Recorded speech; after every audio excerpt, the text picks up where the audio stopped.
Hi. So the day 2 of the first test between West Indies and Australia is over at Kensington Oval, Barbados.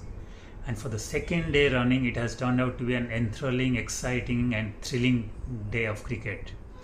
And the credit for that has to go to West Indies and especially their relentless, menacing bowling attack. Because nowadays when West Indies gets to play Australia in a test match, it looks like a no match because Australia have become the West Indies of the 1970s and 80s. They are the mighty superpowers, and West Indies is struggling big time in the bottom rung of the test match ladder. So there was no contest expected this time also, but then West Indies have punched above their waist mainly because of their bowling on a slightly testy and challenging pitch against an Australian attack which has been exposed because of its gaping holes in the batting. And now it's clear that their batting has a real problem now, because for the second time running in the test on a slightly challenging pitch, they have been exposed by the fantastic bowling attack, the fourth round bowling attack of West Indies, which has exposed them because of their relentlessness and their real menacing ability to move the ball, pitching on the perfect length and line. So yes, first day one thought that maybe Australia were taking time to get used to the pitch and the slowness and the swing and the seam condition, but then in the second day running, their batting has been badly exposed, except for maybe Travis Head to some extent, but their batting has been really exposed. When the day started with West Indies in dire straits at 57 for 4 and 180 of Australia in their first innings looked like a Mount Everest for West Indies to climb, because it looked very unlikely that with the kind of current form they have and the kind of performances they have been giving, they could stand a chance against the menacing bowling of Hazlewood, Stark and Cummins.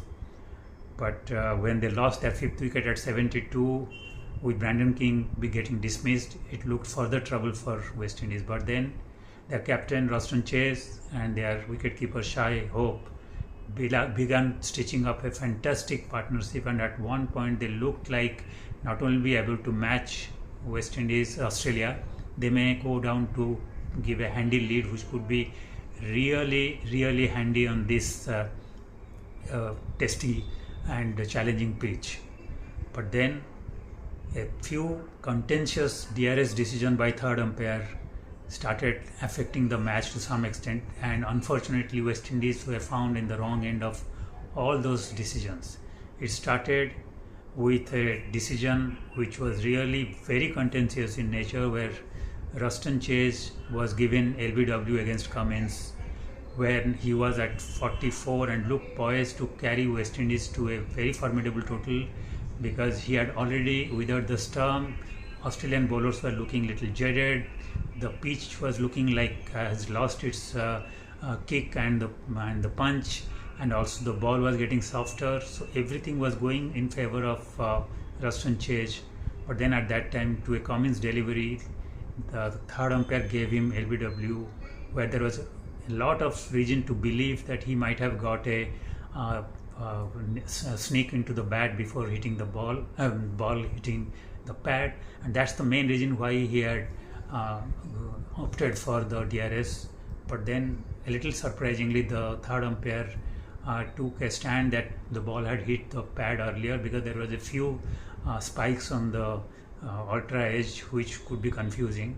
But then the benefit of doubt should have given to the batter. It was not given, and West Indies felt little undone.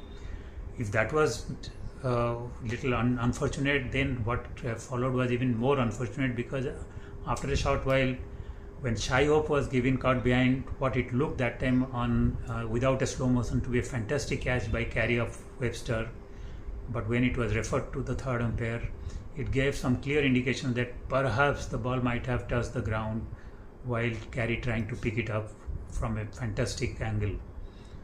But again the third umpire held the view that it was a clean catch, which was a little surprising, because again there was plenty of doubt and the benefit of doubt should have been given to the batsman. But once again West Indies were hurt, and let's not forget, while Ruston Chase scored 44 and was the second highest scorer, Shai Hope getting out at that moment who had turned out to be the highest scorer. He was 48 at that time, and he could have carried West Indies to a fair distance. And with these two really contentious decisions, West Indies were put in the back foot, but thanks to Alzarri Joseph's fireworks towards the end, where he scored 23 of 20 balls with a couple of fours and six, West Indies finally managed to get a 10-run slender lead. It might not have meant anything, but it was definitely a psychological boost for them to believe that they could actually surpass Australian batting score and they could actually be ahead of the game. And when the second innings started, everybody expected Australia to pull their socks off, and knowing that how much they can fight and the kind of quality they have, it was expected that they would not repeat the same mistakes what they had done in the first innings, and they would try to bat West Indies out of that test match on that spicy pitch.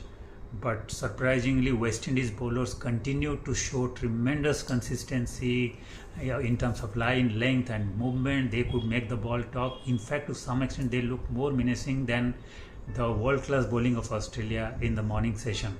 So once again, Shamar Joseph was unplayable, and he had Constas really exposed in terms of his temperament, style and technique. In the very first ball, Constas could have got out. He was lucky not to get played on.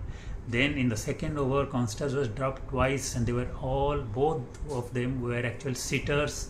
They should have been held, but then West Indies continues to drop catches in this test. In the first innings, they had dropped 5 catches. In the second, they have already dropped 2, and it continues. And one gets astounded and astonished how, in spite of so many drop catches, West Indies has been able to stay in the contest with their bowlers continuing without allowing these drop catches to dampen their spirit. Especially Shamar Joseph, it is so heartening to see carrying a smile and be so positive even after so many drop catches. But ultimately, Shamar Joseph didn't allow Constas to get away. He finally took the wicket in his own way without depending on any fielder, and he actually clean bowled Constas and then took the wicket. But before that, Khwaja has got out, so again Australia was reduced to 2 down for around 34, and then after that Inglis got out, and it became really precarious for Australia once again. And after that, another DRS decision came, which was again very surprising and shocking, because the same kind of benefit of doubt which was actually given to bowlers and fielders during Australian bowling was not extended to West Indies, and again the benefit of doubt was given to Cameron Green when he looked to be LBW but to Greaves. But then the third umpire held that maybe the ball had hit the bat earlier, which was highly contentious, and Green got a reprieve. But thankfully, after a few deliveries, Green got out, and then Australia were reduced to 4 down with real pressure on them, because only Travis Head and Beau Webster to be there, who has not played too many cricket, especially this kind of pressure circumstances. So it looked one more wicket and Australia would be really crumbling, and then West Indies would be firm favourites. But then you have Travis Head, who always keeps on performing under the pressure situation, and Webster has shown in the last test in BGT that he could handle pressure and bat with a lot of authority. So he added up to his great performance with the ball, where he took 2 wickets by playing a very mature and useful knock, and stayed unbeaten with Head to carry Australia to 92 for 4. So Australia has 82 runs lead, but it is nowhere a total which could give them confidence that they have already reached a stage of trying to win the game, because the game is hanging by the balance. In fact, if a couple of wickets fall in the first session, where the ball tends to be a little fresh and the bowlers would be fresh also from West Indies, Australia can be in serious trouble, because they may not last up to that much to give a decent target to West Indies. So it would be almost hazardous to give a call about who is the favourite right now. It is completely 50-50 situation. It is evenly poised. Whoever grabs the initiative in the first session will turn out to be a favourite. So you would still bank on Australia because of their big match temperament and their fighting spirit and never say die spirit, and West Indies knowing to falter and not knowing to have the experience of winning big matches against big teams of late. But then cricket is played with skills and temperament and as well as self-belief, and so far West Indies has given enough evidence to show that they have a lot of self-confidence in this stage. They have been able to withstand a lot of reversals and bad luck, and also some grave mistakes from their fielders. So it's possible that they can this time show that they have finally evolved and matured and now in a position to fight and give a real challenge to the world's best team. So it would be an absolutely exciting game of cricket that one expects on the third day. Let's wait for that. Thank you.